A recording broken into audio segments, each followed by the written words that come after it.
तू तो 50 पर सकता है।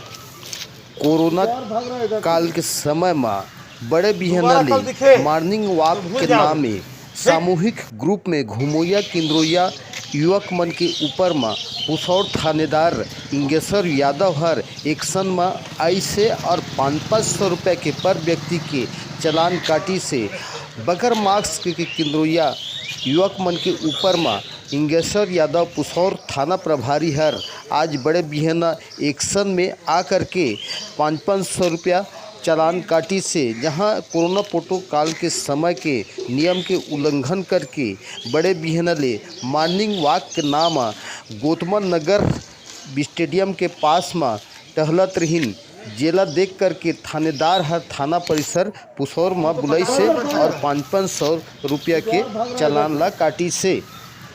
दोबारा कल दिखे तो भूल जाओगे।